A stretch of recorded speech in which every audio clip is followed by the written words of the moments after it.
And wait a minute, say that again. I just rolled tape. Say that you went in when? April 1940. Okay. And we moved. We were finishing up Tyler. And then the year I was there, well, we finished it up, built caretaker's house, all that.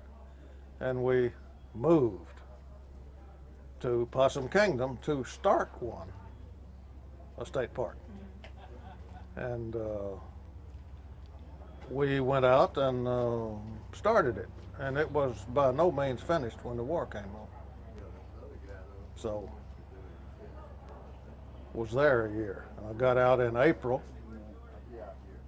and they closed the camp in July of 42. Okay. That was where and times. Okay. Are you ready to? Yes, go Ready right to ahead. go. Roll All right. into it. All right. Today is Sunday, March 30th. I'm Scarlett Wart, and I'm up here from Big Bend National Park today. I'm joined by Texas Parks and Wildlife photographer Mark Thurman.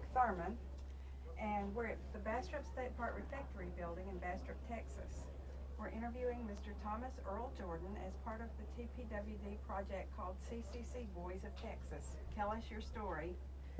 We're gathered today as part of the Texas Remembers the CCC 70th anniversary celebration. And we're here to record Mr. Jordan's story. Mr. Jordan worked at Tyler, which later became a state park, and also at Possum Kingdom. So let's go back a little bit and start at the beginning. Tell me about your family when you were growing up, Mr.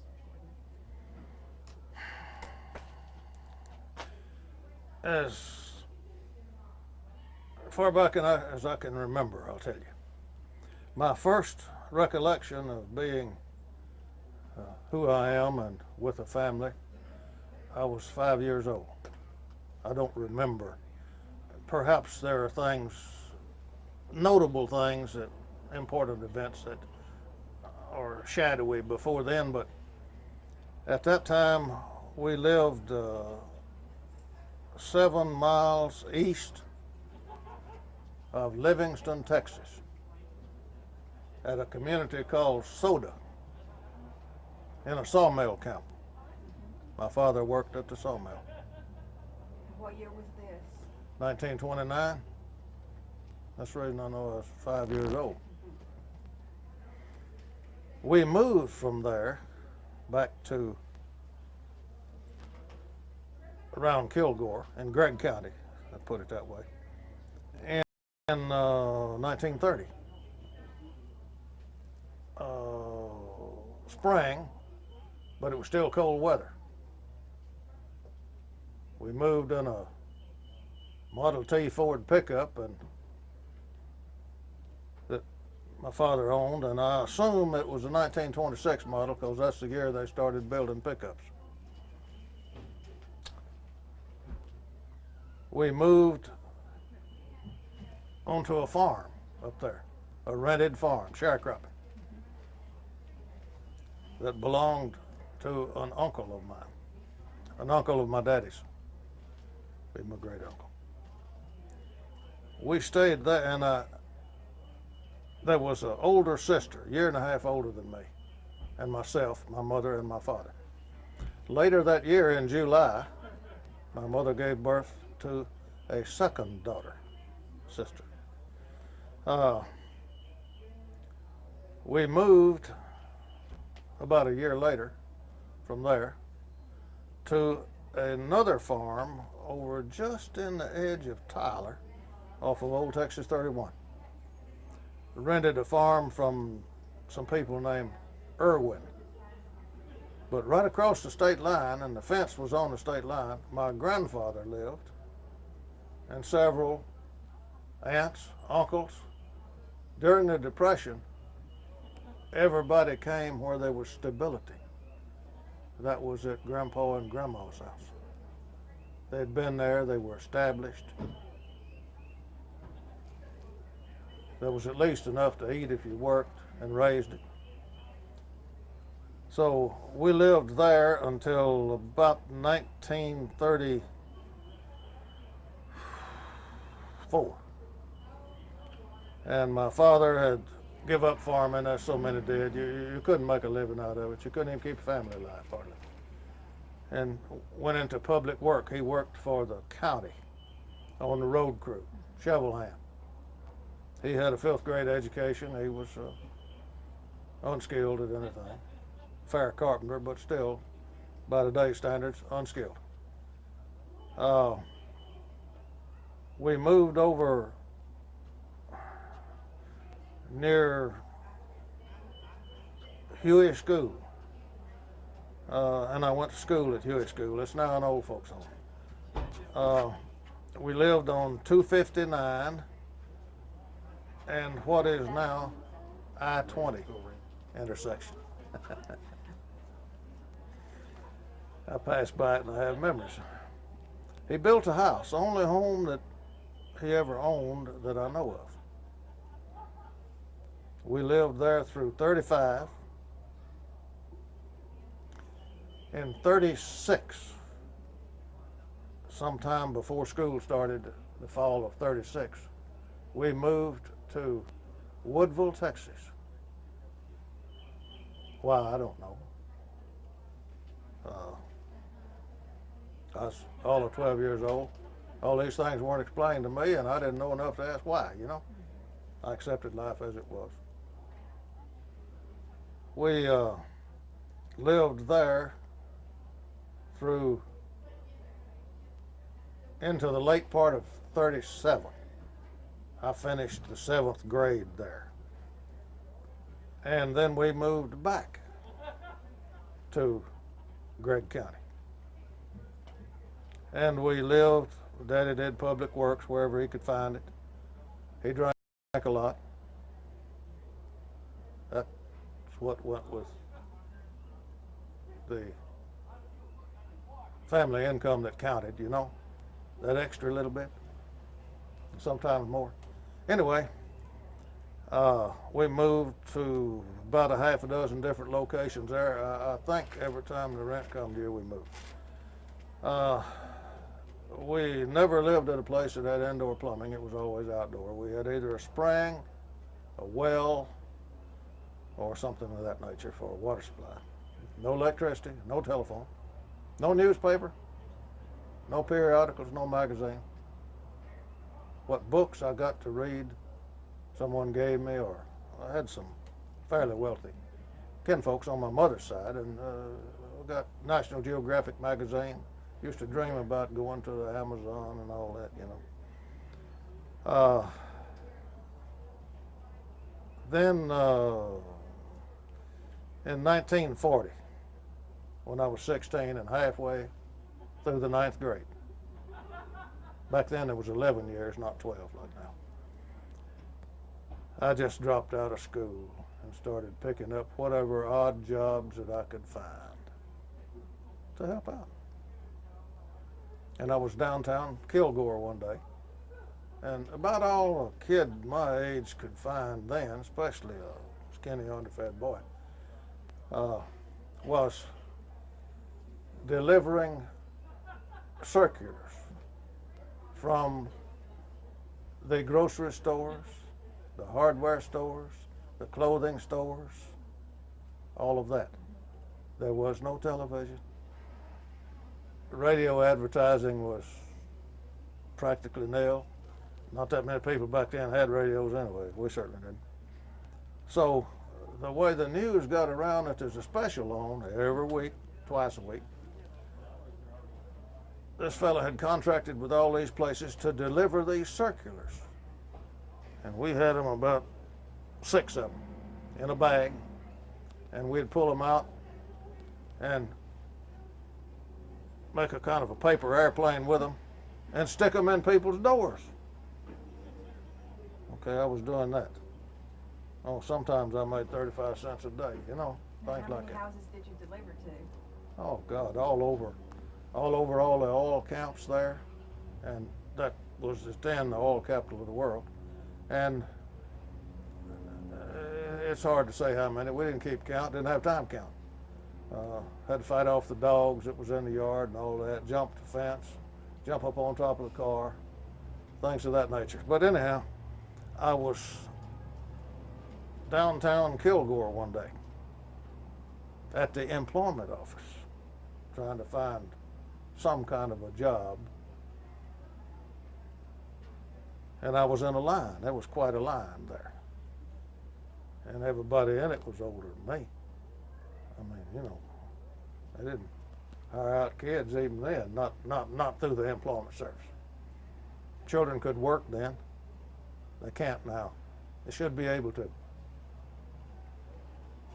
They should be able to work for less than minimum wage. They would learn something, with restrictions, of course. But the fella behind me, tall, older fella, probably in his 30s, we struck up a conversation, got talking. And he says, I hear they're wanting young men in the CCC camp. I said, what's that? And he kind of explained it to me, and he says, I said, yeah, but, I said, how old you got to be? He said, 18. I said, that lets me out, I'm only 16. He said, they don't know that. So all I needed was a suggestion. I go in and join, and nobody ever asked me. I told him in the beginning I was 18. When he described to you the CCC, how did he describe it? He apparently knew a little bit about it. He says it's kind of like the Army, but you don't fight, you don't march, you work, you go to school, you're fed and clothed and doctored and all of that. Well, that suited me real good. So I went in, and they weren't screening them too hard because in 1940, the older people had all gone to defense work and things like that, you know. And they were, I think, having a hard time of getting people to go in there, which suited me fine again. So when I was 16, I went in. I grew up in there among older fellows for the most part. And it wasn't like it is today. They were all helpful. Every once in a while I wanted to try to take advantage of it, but the rest of them left. When you first signed up, you said they weren't screening people as closely. Did they require any particular background or skills before you No. get in? No. Not at all. Okay, so you These were all unskilled people. okay, you signed up, and from the time you signed up, but then what happened next? I don't remember how I got to Tyler. Probably on the bus. I don't know. Maybe in a car. But you went from there. There were several of us that went in at the same time, and I don't remember who or anything, but from Kilgore. And I'm sure they sent a vehicle around and picked us up. It wasn't far. Kilgore and Tyler's 30 miles or less. So we got in. We was issued clothing, shoes, pants, shirts, uniform. Did these come from the Army or from the CCC? In the beginning, I understand they came from the Army, and some of the clothing that we wore was Army. The khakis were Army. The olive drab shirts that we wore were Army. The shoes were Army. The green pants, forest green, that we wore, and the heavy forest green jacket that we wore for winter wear, and the cap. You saw one on a guy out here. It said CCC on it. He found it somewhere else. So he told me. Those things were strictly for the CCC camp. So they used everything they could that was available through the Army because it was administered by the Army. We had a first lieutenant infantry, Samuel C. Carnes. We had a second lieutenant infantry as the subaltern named Jimmy C. Netters. I remember him real well. We had a medical officer, a doctor. I don't know where his degree came from, but anyhow, he was part of the military establishment. We had an educational officer. I don't think he was military. I believe he was Army.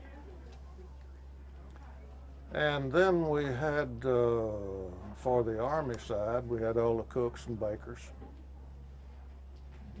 supply room personnel, orderly room personnel, dispensary, had a what would now be called a medic in there. John C. Derryberry, very nice fellow, nursed me through the flu.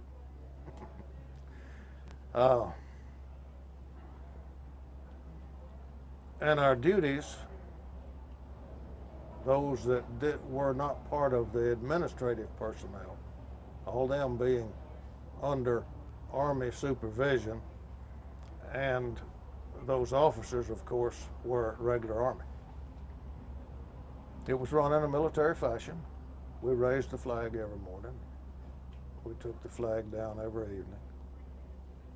For a while there, I was part of the flag detail. You got quite a variety of tasks that you learned to perform wherever they needed you, because they had someone in charge. What were some of those tasks? Oh, well, these fellows here built all of this. They landscaped the grounds, they built the roads. They did everything they needed here. Well, tell us some of what you did, though. What kind of stuff did you do? First, there at Tyler, I was a shovel hand, I guess you'd call it. Pick and shovel, digging drainage ditches, sloping the sides of roads, putting sod on these so they wouldn't wash out, planting pine trees, building little footbridges on paths through there, digging up stumps. We dug up stumps by hand. Everything was done by hand. We went through fire training. Whenever we'd have a fire, we'd fight the forest fire. Yeah, I can do that too.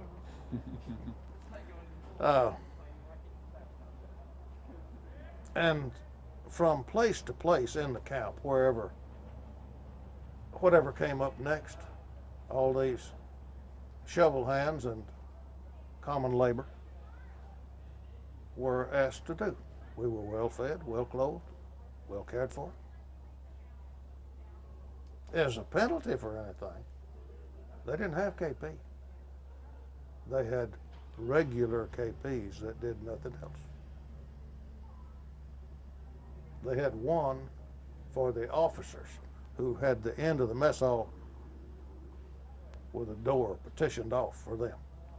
They ate in there. Been that way in the Army forever. These waiters that waited on them, you didn't go through a line with a tray and get your potatoes and your peas and meat and all that kind of stuff. You went in, you sat down at a table, and you all began eating at the same time. On the table was, I think, 5 plates on this side with the silverware, 5 on the other side, like the picnic tables you see out there, but these were in the mess hall. And there were bowls of food, whatever was being served, on the table. And these waiters, when we finished, emptied a bowl, we'd put it on the end of the table. They'd come by and bring you another bowl up. We had plenty to eat. Nobody wanted for anything. Some of it was better than others. In the mornings when we'd march through, they had half-pint bottles of milk sitting there They were in wire crates then, not plastic. Anyhow, you'd reach down as you went through the line and you'd get you a milk. Had coffee, had tea, had dessert. It was good. Had some good cooks. We worked hard. We did our own laundry or else paid to have it done. What kind of facilities did you have for doing your own laundry? We had about 3 wash tubs out there, concrete wash tubs with a rubber board built into the side. It was like a Chinese hand laundry. We could do our own or we could send it off. It wasn't that expensive, but we didn't make much money either. So the most of us would send our khakis to be laundered.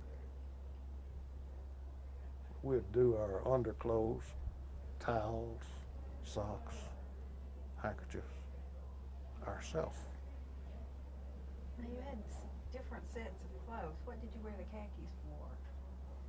Summertime dress wear. And when did you wear dress wear?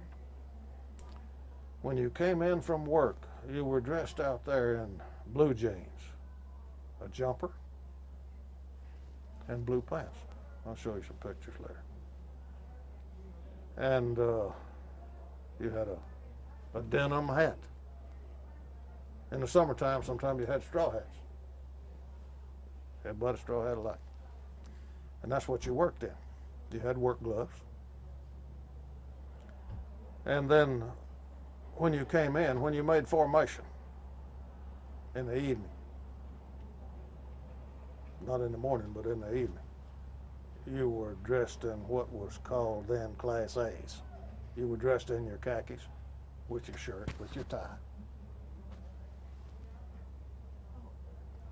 Go back to, start me at the beginning of your day and tell me the way things proceeded through the course of the day to that point and then beyond. You were awakened in the morning, not with a bugle call, but with a whistle. And if it needed any urging past that, someone came through the barracks and made sure that you were up. Because if you weren't up, they didn't ask why. They reached and got the edge of the bunk and turned it upside down on you. We didn't have 2-story bunks. We had single bunks all on the floor. Our clothes were hung inside our slicker on a nail in the wall, large nail. And did you have a foot locker that you could use as well? Not really. Not in the CCC camp. In the Army, yes, not in the CCC camp. Okay, so we've blown the whistle and you're out of bed. All right. We make the morning formation in our work clothes. Flag raising ceremony, officers there, everything. From there, we were backed up to the mess hall. We turned around and entered the mess hall. We had breakfast. After breakfast, we had about 30 minutes before the trucks left for the various projects that the people were working on. You knew which truck to catch, what gang to go with, and you jumped on a truck and went out there. Now these trucks were dual purpose. They didn't just haul people, they hauled materials also. Rock, sand, lumber, whatever. And they had seats that slid in. On the sides of the truck, there was a seat on this side where you sat with your back to the outside of the truck, one on the other side facing you, and one in the center that was wide enough for people to sit back to back. So there was 4 rows of people could go in there. It could haul quite a load. And when you got out to the work area, you were working on a road or whatever, The men climbed down the tailgate of the truck, got off. Then you pulled pins and you slid this rack with the seats on it off. And you set it down in a place out of the way. Noon came around. You go back, you load the seats back up, you get in and you go eat lunch, dinner at the mess hall. After all, it's not that far in a small state park in the projects that you're working on. And you had an hour to go, come, and be fed. Then you got back on the truck, you went back to the job, worked the rest of the day, 5 o'clock. You loaded the seats back up, loaded up, and came in. Now, since there was no extra duty of any kind, the penalty for infractions of the rules was, hey, I'll write you out of discharge and you can go home. There was no in between. I mean, you might get talked to once, but that's it. So then our time was our own. We had classes we could enroll in, typing, carpenter work, mathematics, whatever they had a teacher for. Or we just played cards. Or we boxed. Was this after dinner or before dinner? You had After free dinner. time. Okay. After dinner. You boxed. Oh, sure. Pretty good at it. Had to defend myself. Played ball, What kind of ball? baseball.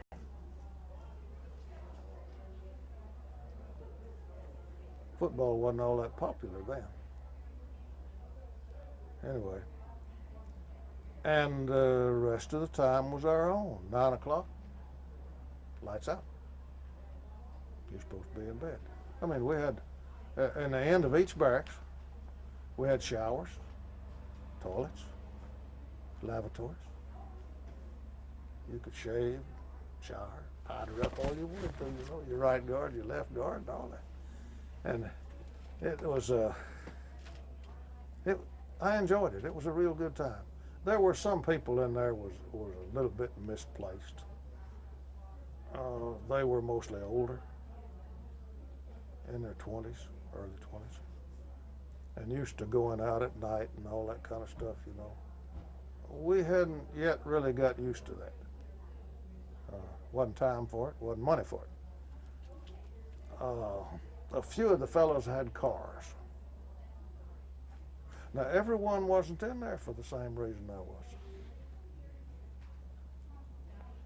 Some had gotten in trouble with the law and were given the choice. It's there or the reformatory or the jail, whichever. I think back then reformatory was up to 21, jail was afterwards. You know, they keep on getting, the voting age is pretty soon going to be 11. They keep on bringing kids into the political system. But next morning, same thing. Now, this is 5 days a week. Saturday.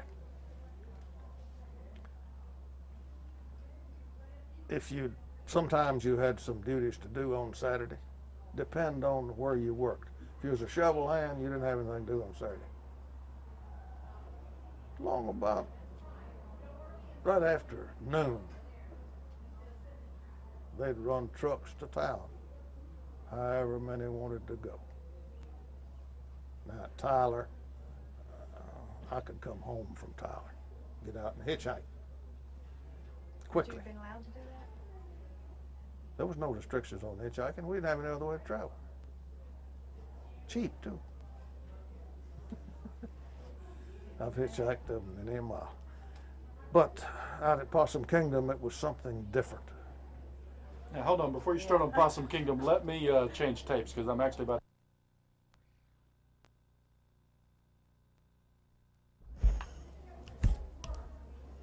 All right, I'm ready. Go ahead. I worked on at Tyler I worked on at the time we called it a dance pavilion, a big patio outside, circular in shape with a concrete wall up so high around it. Outside the concession stands and bathhouse that we had built for the use of the people coming to the park. We wasn't there for our benefit. Oh, we were, but then what we was there for is build state park people come to. It's still the same. I've been over there. They've capped that concrete a time or two. They've moved the toilet rooms from their original location because I had put the plumbing in. I know which way the sewer system goes, all that kind of stuff, to the septic system. I helped pour the concrete in the, what we called at the time, a dance pavilion, outdoor pavilion, nice. And helped set the forms and pour the concrete wall, then pour the floor. I was a little bit light on a wheelbarrow full of concrete, so I ran the concrete mixer. And once we got to pouring that floor, it was a solid pour. You didn't quit till you got through. They wouldn't let us. They wouldn't let us take a break. How long did that take? We were, I imagine it wound up probably around midnight. And how big was your mixer? How much did it hold? Half a yard. So you were So busy? you've got a hopper out here on cables that you let down, and they put in the required sacks of concrete, shovels of sand, and shovels of gravel. And I think it was a 2-sack mixer. So Now let me interrupt you. Say, where did y'all get the materials? I mean, did they buy those like in town? Did some of them come off the site there, like the sand, the gravel, that kind of stuff? no, it was all commercial stuff, and I'm sure it came out of Tyler from regular suppliers through requisition by the Army Right. or the state in this case. Because this is a state park we're building. Where the state got all their materials, I don't know. Where the Army got them was an Army quartermaster depot. Down here at Tyler, I don't know where they went. Later on, we went to Fort Worth. But long about dark, everybody was give plumb out. So I did the boys a favor. I overloaded the hopper and turned the mixer on. It took a while to get that righted up. And the foreman, he liked to have a fit, but we got past it and everybody got a little rest. But anyhow, we got it done. I helped to build the foundation for the caretaker's house there.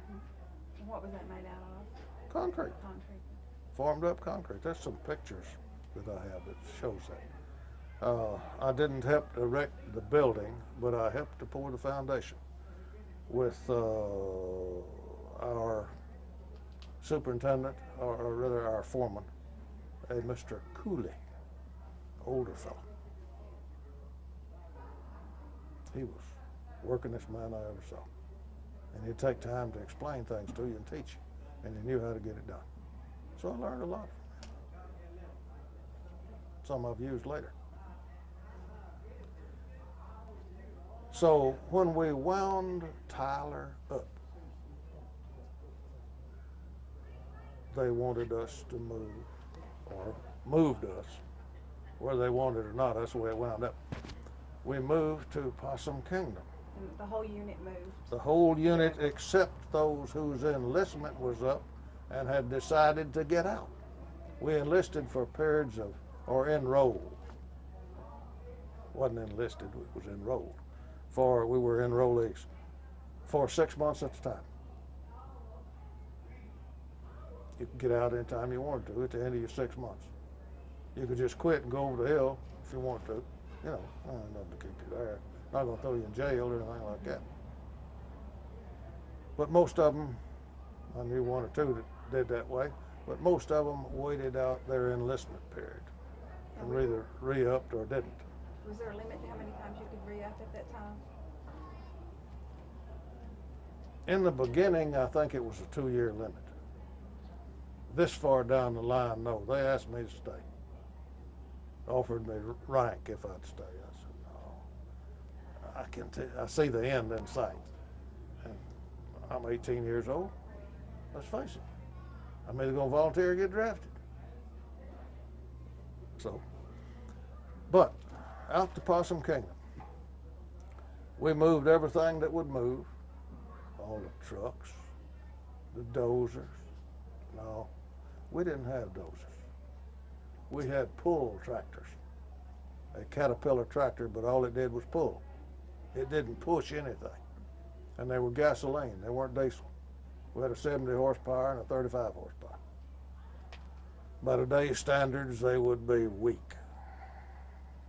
We had a pull grader that was pulled behind this and had no hydraulics. It was wheels that raised and lowered the blade and angled the blade and all that. That's what they built the roads and spread the dirt and what have you with. Outside of that, what do you do with all these men? You give them a pick and shovel and you do it by hand. It was very effective, cost effective too. Still there. Still there.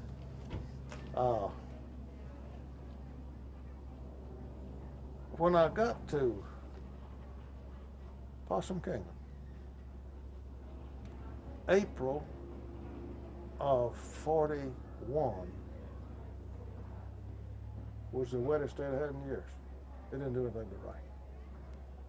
Sun come out and rock was only that far under, and in 30 minutes or an hour, it'd be kicking up dust.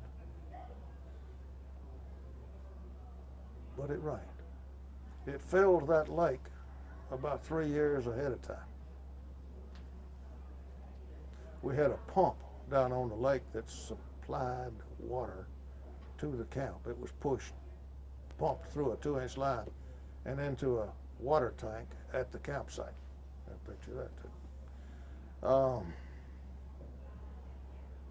And of course flowed from there down into all the plumbing and everything. And we used that water. We didn't haul in drinking water. I guess they treated it, chlorinated it. I don't know. That was somebody else's job.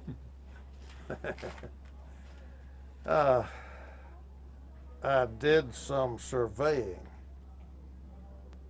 running transit level, making contour lines of Possum Kingdom State Park so they could draw a contour map and show. Is that something you had done before? No. But again, we had adult, older instructors. And there was a guy named Floyd and myself. We called him Pretty Boy Floyd. He was one of 2 brothers that was in there. The other one had gotten out. He and I were on a surveying crew with an albino named Dozier, little short fellow.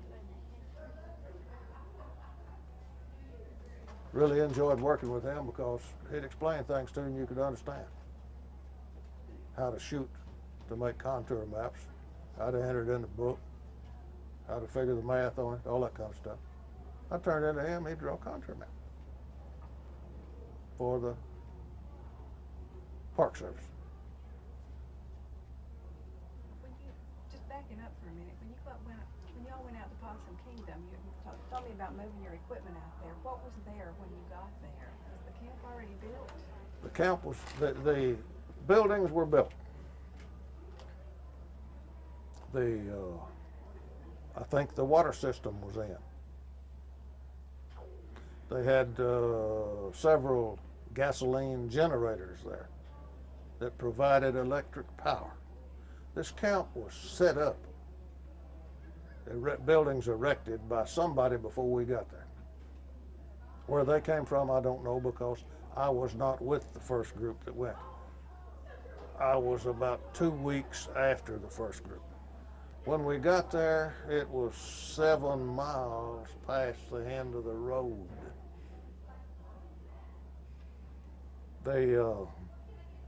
We just picked our way through what we call cedar breaks. That's some other stuff, though. It grows only when you see it growing, you know that far under the soil is rock, because that's the only place it grows. They got it all over Colorado. Juniper. So what we called cedar was juniper. It's all out there. I helped dig a pit to bury gas tanks in to put our gas pump on. We pumped gas up by hand into a 10-gallon glass container on top. And it had 1, 2, 3, 4, 5. And periodically, while some oil company would deliver gas, and we had drums of kerosene, drums of oil. And we didn't use the quart cans. We took it out of the drum. And we had some distillate. It's a cleaning fluid, more or less. Wash parts in, things like that. Now, what was your job at Possum Kingdom? You still? Again, I was various and sundry things. I was no longer a shovel hand. I was on a surveying crew. I drove a truck.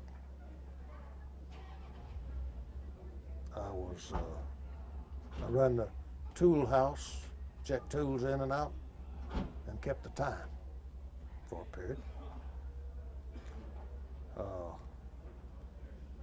Anytime that they wanted a trip made for lumber to Fort Worth or other things that they needed, I was most likely the one that would go. I had developed responsibility and trust. Knew how to get along with people. Knew where to go, how to get there. And always deliver the goods back. Most of the time from, after I'd been there about 3-4 months, got into the wintertime, I was driving a truck. I'd haul rock to the rock crusher. I'd haul materials out to the job. I'd make trips into town with the men.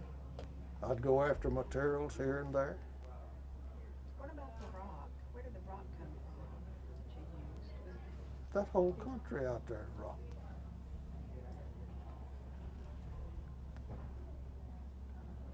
They, you might say they grow wild out there. They're laying everywhere.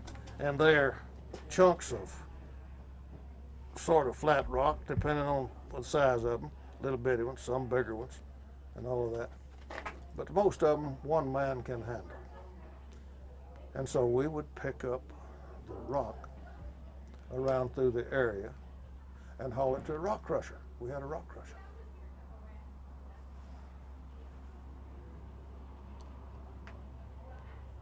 And they would crush the rock, dump it in dump trucks, use it on the road. We crushed our own rock and by the road. There was no sand out there. Any sand had to be hauled in. How does this compare camp life in Possum Kingdom with what it was like in Tyler? I enjoyed Possum Kingdom more. but I was older. I knew the ropes. I had learned to defend myself. And it was more or less a pleasurable stay out there. It really was. You say you learned to defend yourself.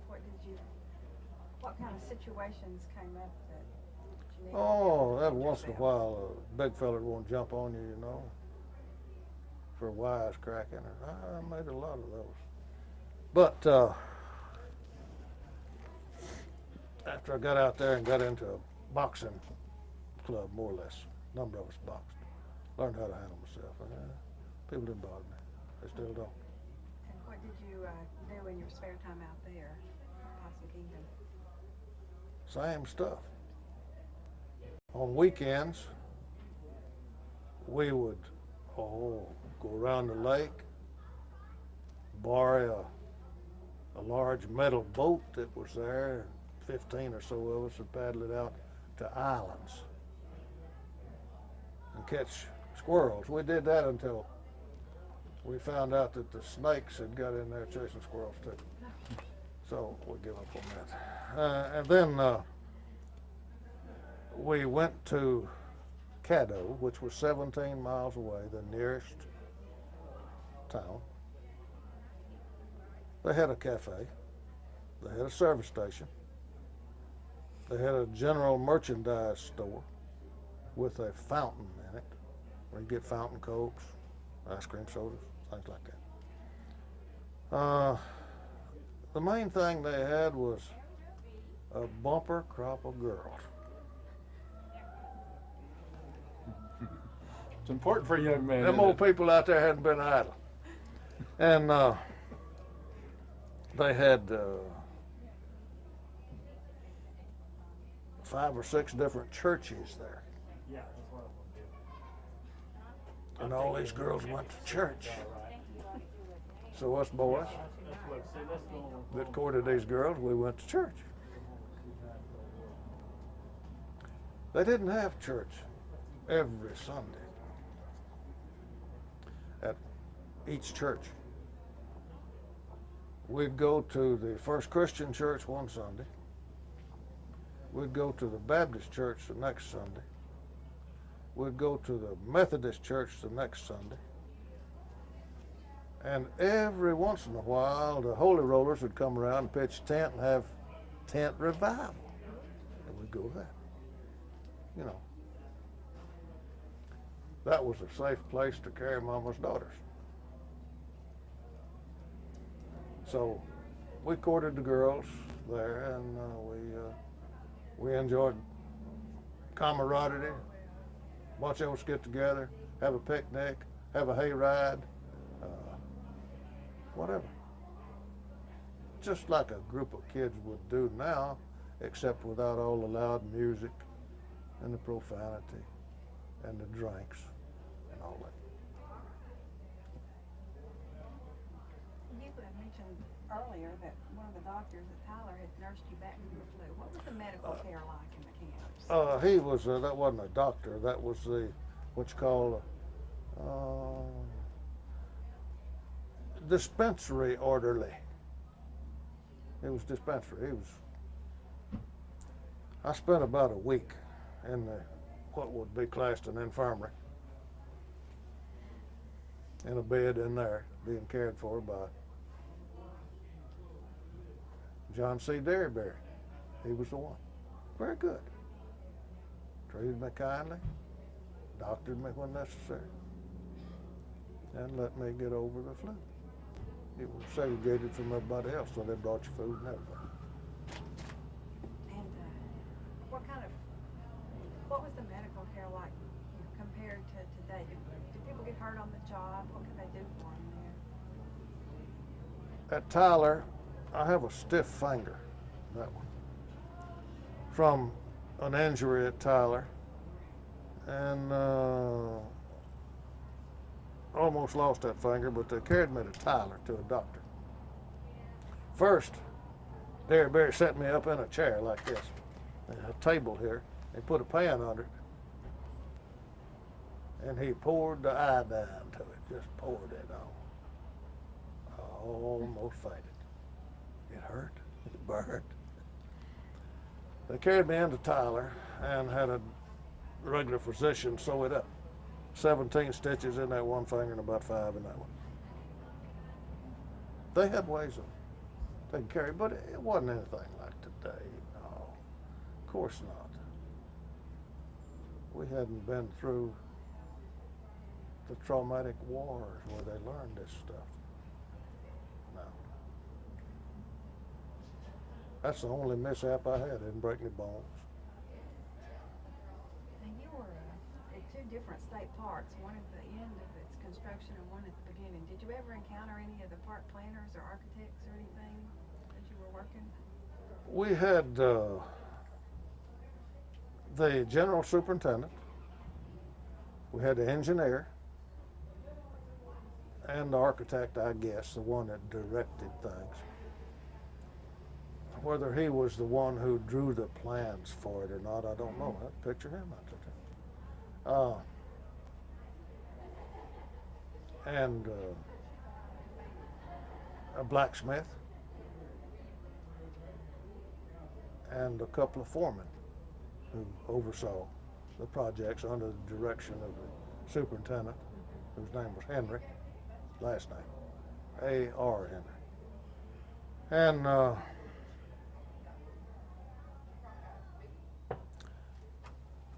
now all the people that I worked for were, I think, State Park Service.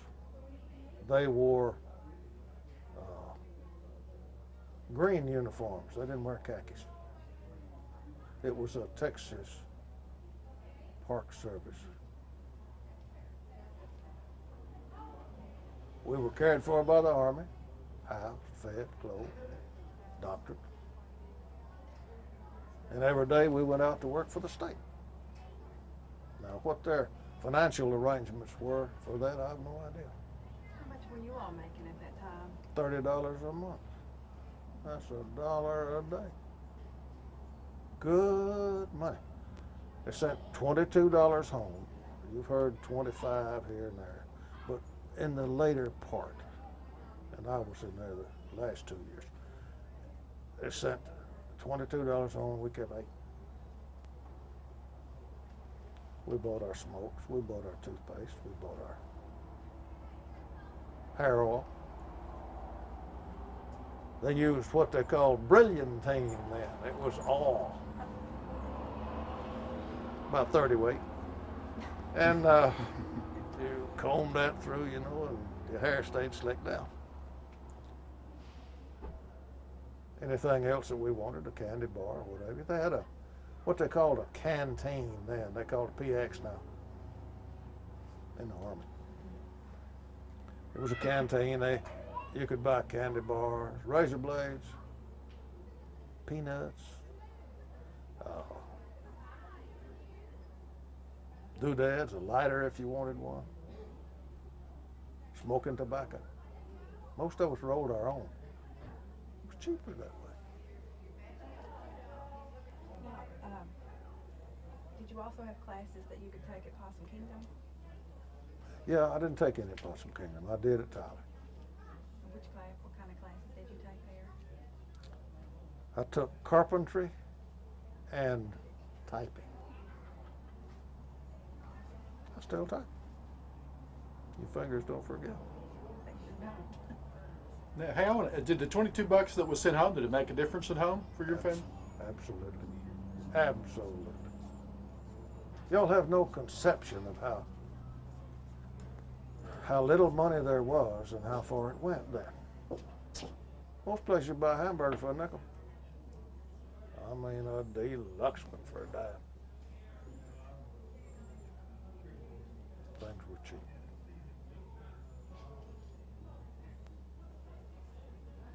By today's standards. Yeah.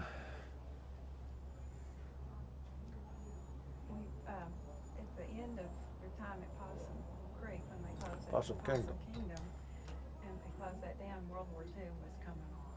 How did that transition take place? I was not there when it took place. I got out in April. It closed in July.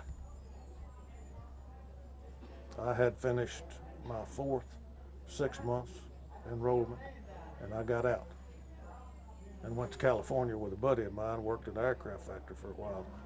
In November, I went in the military, went in the Army Air Force. But I can tell you, to answer your question, how did that come about? They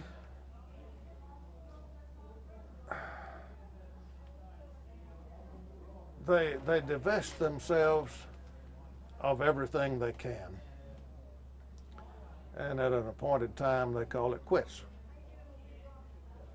and all the men are discharged or moved to other camps that are still in operation.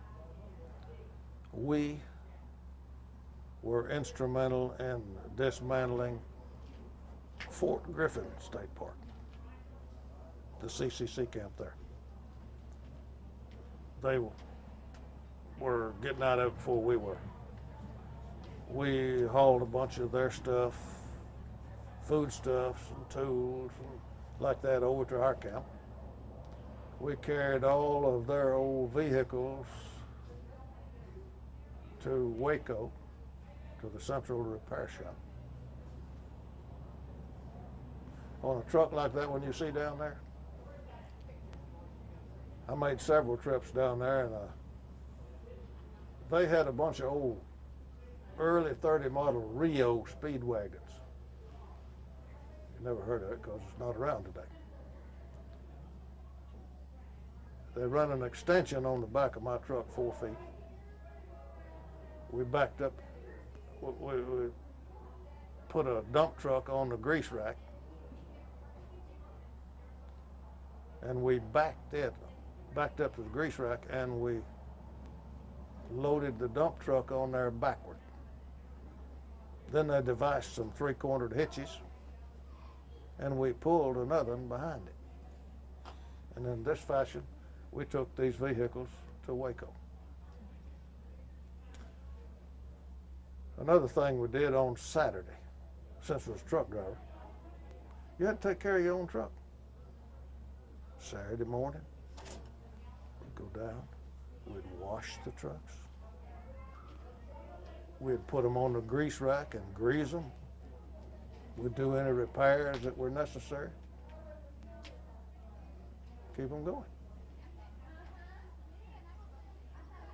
That was one of the, it was a privilege to drive a truck and not have to handle the shovel. And they assigned you the duty of, hey, since you're so lucky, you can keep it up too. Did you have any idea when you were building these parks that they would last so long? Yeah, they were well built. I could see from the one at Tyler.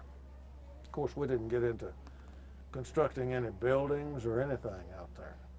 We lived in temporary barracks. They were wooden, had a shingle roof on them, but they were what's called temporary structure. They were brought out in sections, bolted together, you know. But I could see from what we'd done at Tyler that it was an enduring thing. Compared to most everything else I'd been around, I figured that it would be there when the rest of it was gone. We used, wherever we were, we used the native materials if we could, stone, timber, whatever was there. And a lot of Texas and a lot of stone. That's true. Have you kept in touch with other CCC A folks? few. It's like in school. You go to school, you know, fleetingly, you know everybody in your class. If it's not too big a school, you know everybody in the school.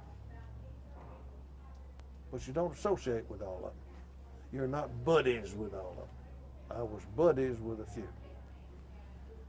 I kept track of several down through the years, some more than others because they reciprocated in kind. They'd come visit me, and they lived closer.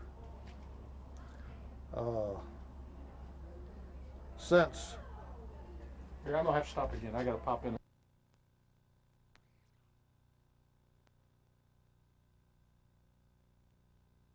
So you go ahead. now, You were going to tell us about some entertainments, shall I call them? no, not really. We didn't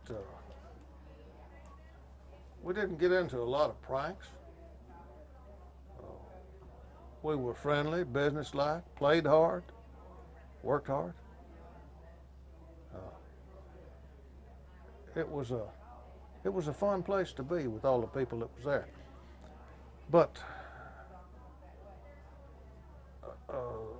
most of the ones that I knew closely are dead now or ill. I didn't know out at Possum Kingdom that they were going to have that monument that they put out there. I knew nothing about that until a couple of years later. I got to inquiring about what was going on out there and all this, and I couldn't find anybody that knew anything or would give me anything, so I called the postmaster out there. Was a lady, very helpful. Gave me the rundown on some people, gave me a phone number or two of some people around there, and told me when they was having the next Caddo get together.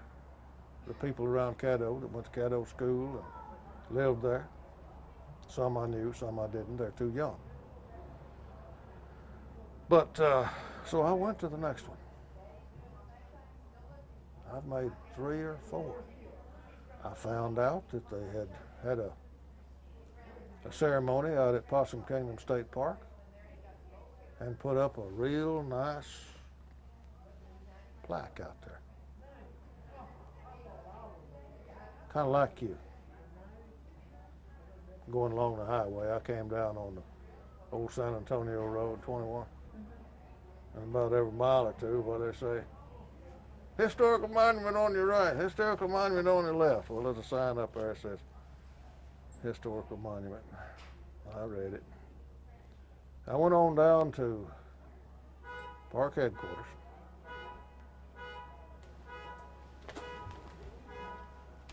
Found my change in my pocket. Mashes the little button. Where were we? We're talking about the memorial Oh. plaque at Possum Kingdom. I went down to the park headquarters there, the entrance, and I talked with y'all's cohort, Charlie Gray. You don't know Charlie Gray, do you? Now, she worked for the National Park Service. You know Charlie Gray? I have met him. But Okay. I, Charlie. All right, he was the head honcho there then. He and I did good. We walked around over the park, all of that. And I pointed out some things to him, and from pictures showed him what some things were that and why they were there the way they were, all that. And I left with Charlie, gave to him all of the pictures that I had from there. I didn't have all that many, probably a dozen, 15. And a green cap like that. It wasn't the one I had. I bought it in Jefferson, Texas, gave $15 for it. But I thought it would be a nice thing to leave there because at the time they had a great large bulletin board up there with commemoration pictures of the CCC boys that they thought were there. They were the ones from Tyler. I have them too. Anyway, I left them with Charlie, told him to, use them in whatever he wanted to there. I thought they would be better there. None of my family is interested in it. I have 2 daughters and grandchildren, some of them here, great-grandchildren. But they weren't interested in things like that. They'd probably be interested in me talking about it and all that, but I never saw fit to. I didn't have time. I'm raising a family and working, and trying to accumulate enough to retire on, which I did.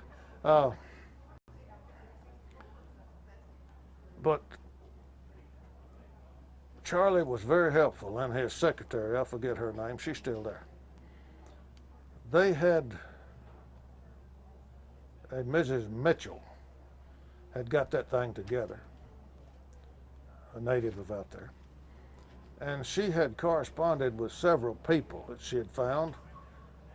And one of them was Lee Dudley in Tyler. Well, I knew Lee Dudley. He and I were there at the same time. He knew me. And the other one was one of the cooks. We knew one another. He lived in Tyler. He's dead now. Lee Dudley has Alzheimer's. He would have come with me. But I went and visited him. I visited him several times. Oh, they had me to his 80th birthday here not long ago. Took my picture with him and all that. Anyhow, I called him. And he provided me with a whole bunch of pictures. His daughter copied them out of the book on, let's face it, everybody's got a computer with a printer now. If you don't, you're out of it. So, she sent them to me, and I got there last week. I brought them along. And I visited two others. I visited one more than any, well, three others. I visited one more than any other. He's dead now. He committed suicide. Terrible situation, but he was probably my closest friend in there.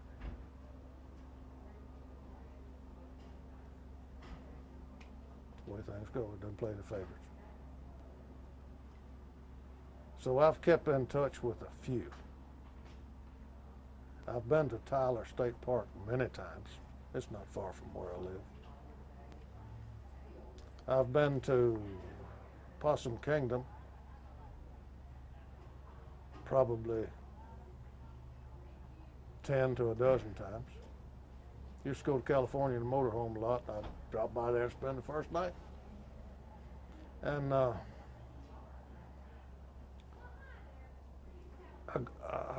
kind of grew up in the CCC camp. This was my formative years, the ones most kids spend in high school.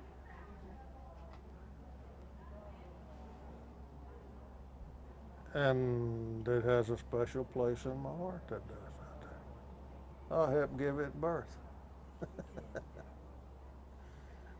What did the CCC mean to you? I mean, as you, like when you went in the military and then later on?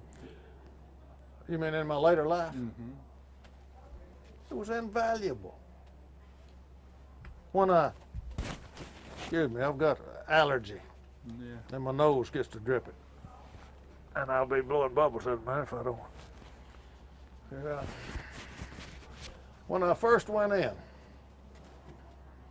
I enlisted in the Air Force on November the 9th, not the Air Force, the Army Air Corps.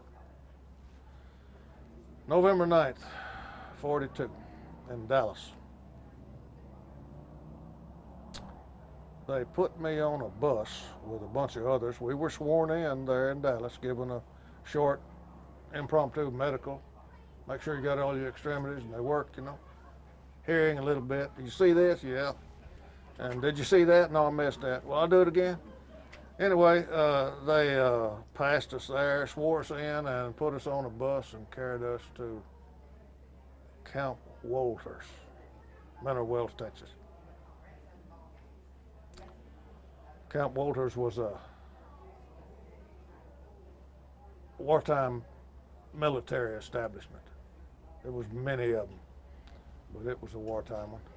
And I got there, got off the bus. It was about 9 o'clock at night. Almost made the guardhouse that night. Fellow on the bus, my seating companion on the bus, he had a bottle. We wasn't feeling any pain time we got there. So I stumbled over the little old fence that they had at the orderly room. Boy, it chewed on me real bad. But I got past it. They put us in 6-man buildings, 6-man huts. And among the ones that was coming in, there was some that had been in before that was coming back in. Whether they were drafted, volunteering, or what. There was even a buck sergeant among them. He must have been late 20s.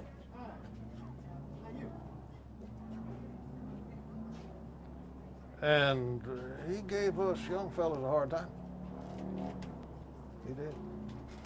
He was just one of us, but he gave us a hard time. Bossy, do this, do that. So I short-sheeted him that night, first night. Not that night, but the next night. He had to tear his bunk up when he came in to get into it. He swore somebody, regular soldier there, had come in and done that. You fellas too new, you wouldn't know how it's done. I had a little fun out of it, yeah. Went on to Big Spring, Texas. Big Spring Army Air Base. I trained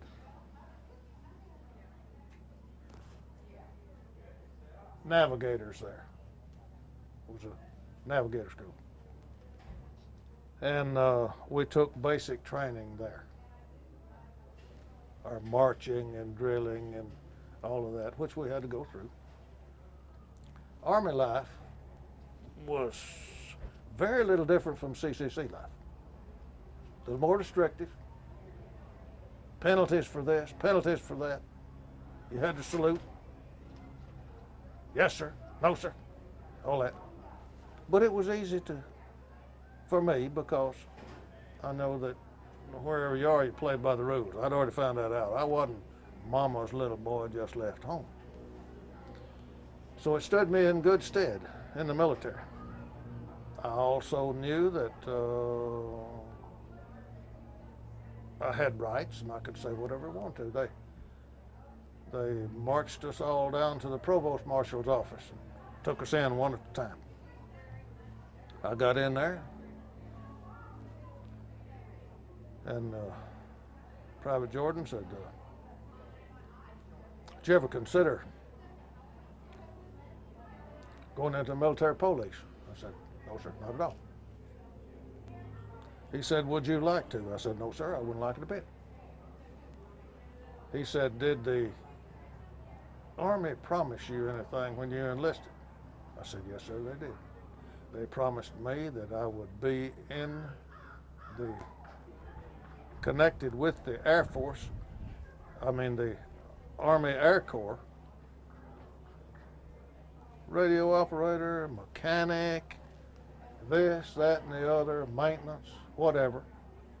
They would run me through aptitude tests and see what I was qualified for, and that's where I would be. I said, military police was not mentioned. Thank you, that's all. There was a bunch of them went into the MPs. After we finished our training there, I was shipped to Gulfport Field, Mississippi. Went through aircraft mechanic school for about 4 months. The Army has a way of teaching you things real quick. They had it all figured out. You learn the basics of what you need to know quickly. And you started early in the morning. We were in school at 6 o'clock in the morning. We'd already had breakfast. That was a mile from where we slept. Was out of school at noon, 6 hours.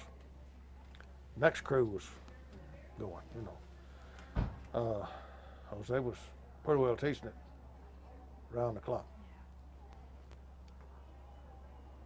We had good chow there, caught KP there, made PFC there. Got busted from PFC there. How did you accomplish that? I had intentions to go AWOL. There was 3 of us that were going to go into Gulfport and go swimming one afternoon. We were going to skip calisthenics, which was about 2 hours long. So just as we started down the barrack steps dressed up in Class A's, about 15 minutes before calisthenics time, who should be coming up the steps but Lieutenant Tomaszek. He's in charge of calisthenics. So we hit a brace and gave him a snappy salute. He says, what are you soldiers, where are you soldiers going all dressed up? Class A's. We're going into town, sir. Did you plan to be back in time for calisthenics? No, sir. Come with me. Marched us into the orderly room, stood us in a brace in the hall, and went in and talked to the CO. And we could hear every word they said. He wanted to court-martial us. That's probably a show they're putting on, but they gave us what was called the 104th Article of War. Under the 104th Article of War, we did squadron duty for 7 days. This put us 7 days behind in school. So we went into the class that was going through what we were supposed to have learned then and finished up with that class. When we finished there, we had a lot of good times and going swimming in the Gulf. There at going out to eat fried oysters and things like that. Pay was a little better in the Army, $50 a month. Boy, could save a little money. Shot dice.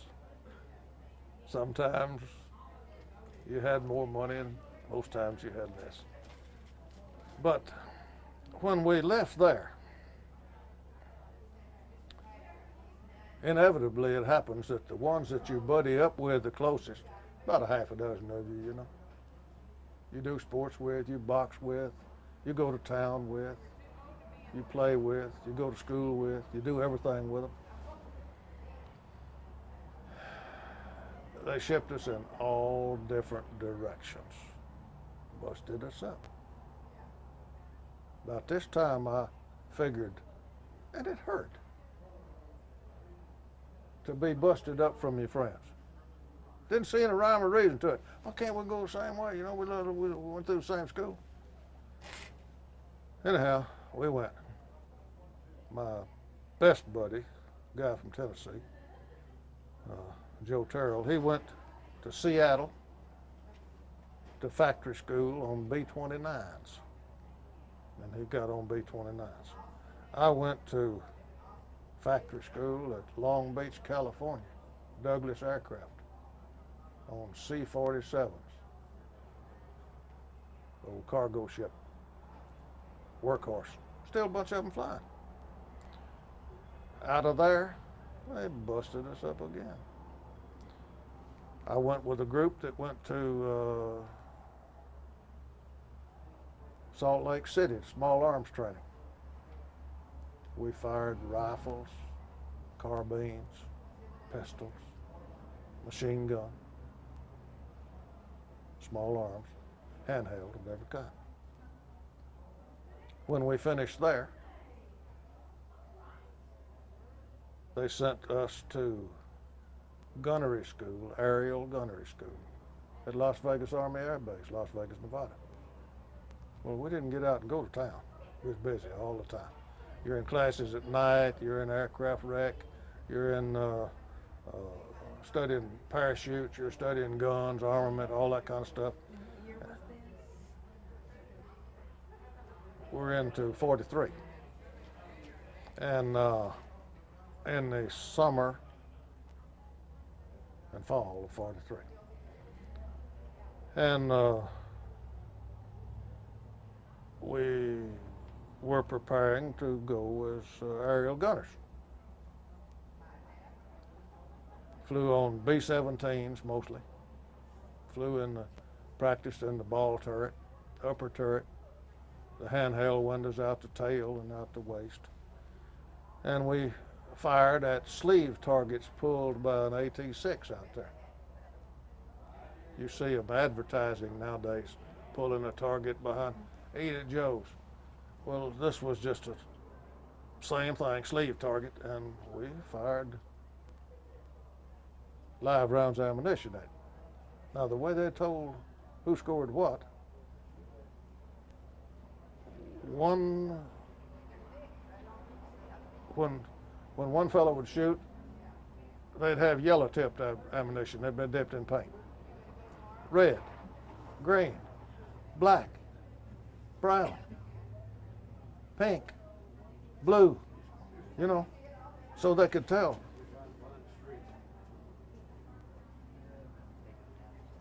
And they had one that was no color at all. And you pick whatever color you want. That was good to us. Guy says, "What color you want?" I said, "Give me the plain one." So I fired the plain one. I got more hits than anybody. Every plain hole was mine.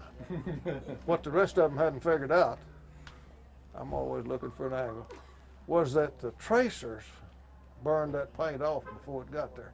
So everybody that put a tracer through there, and about every fifth shell was a tracer. So you could tell where you shoot. I got the benefit of that. Anyhow, finished up there. Went one time into Las Vegas. Las Vegas was into the gambling, but it wasn't anything like it became after World War II. That's when all that came about. But I went in there and I went to a movie. I like to shoot dice, but just a regular old get-together dice game on a tight blanket was what we was used to, and I didn't know anything about those casinos, so I stayed out of them. I went to a movie. Cost 50 cents. I gave the lady who was taking tickets a $20 bill, and she gave me 19 silver dollars and a 50-cent piece back. Weighted me down. Anyway, this was just before we shipped out. They split us up again. Well, I didn't miss them so much that time because I'd learned not to get too close to people because we're going to lose one another. And when I get in combat, it could be worse. So, more or less of a loner, get along with everybody, you know, but they shipped me to Barksdale Field, Louisiana. Gave me a 10-day delay en route. I went by, saw the parents and all the family, you know, and went down there for training on combat crew. Well, B-26s, twin-engine aircraft instead of 4-engine, Martin Marauder. We trained on a crew there, 6 of us, 6 people on the crew, pilot, co-pilot, bombardier, navigator combination, engineer, me, and top turret, radio man, waist gunner, armorer, the one that took care of the armament, tail gunner. That was a crew. We practiced together and did practice bombing and became proficient enough to where we all graduated that. Go through AM school all over again. They asked you all kinds of questions. So anyhow, you learn a little as you go. Come time to ship out. By the way, I got married while I was there.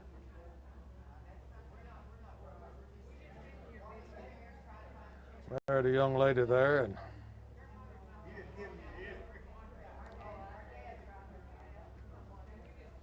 went overseas. We went to Hampton Roads, Virginia, milled around there in a replacement depot for about a week, boarded a ship, and went to Oran, Algeria. It was the first time my feet were on foreign soil. Another replacement depot, one before we started, got on ship, one when we got off. Okay, we're there, wherever they need flight crews or whatever, we're there. And we're there 3 weeks. We played cards. We posted guard because a guy or two got knifed by them Arabs coming in the tent stealing things, you know. And we was pulling guard duty with no ammunition. But us who had 45s had ammunition. That was the air crew. That wasn't all air crew. And so we had to pull guard mount, which was something different to us. They had a sergeant of the guard, a corporal of the guard, and then the different posts. Corporal of the guard would take us and post us. You stand by this telephone pole. Take somebody else on down there, you stand by there. And every 4 hours they'd come by and change us. All night long. So we got past that. One day we looked up and here came a flight of B-26s. Hadn't seen one so long that I'd almost forgot what they looked like. I thought we were going to get bombed by the enemy. But they come in, landed, picked all of us up, and carried us to Sardinia. Decimomana, Sardinia. There we joined a group that was all the 319th Bomb Group, which was already in combat. They'd been in combat since down in Africa, Sicily.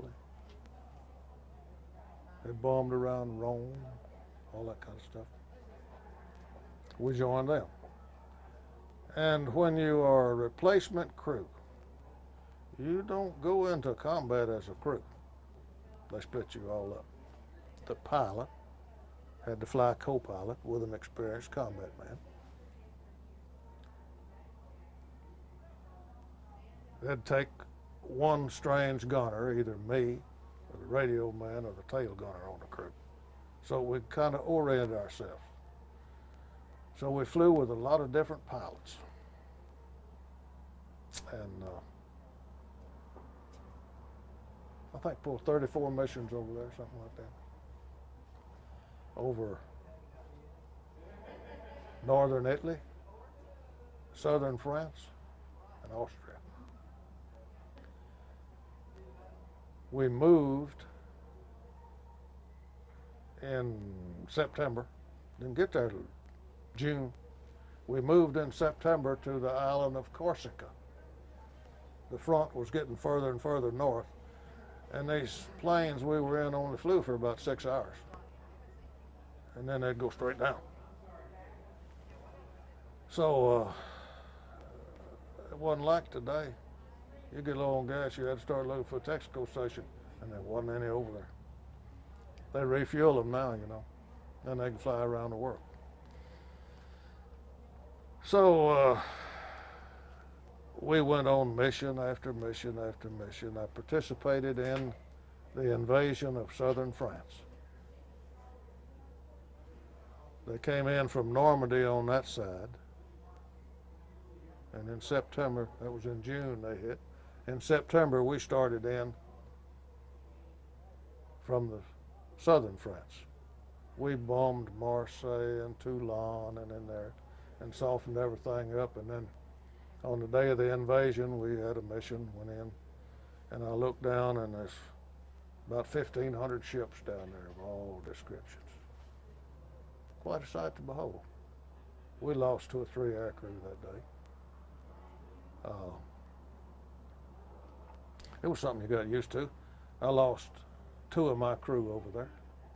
The pilot, no, co-pilot, was flying with another crew, and they got shot down they got a direct hit in the bomb bay. They'd already dropped their bombs, so it didn't explode, but the 3 enlisted men in the back got out. Nobody got out up front.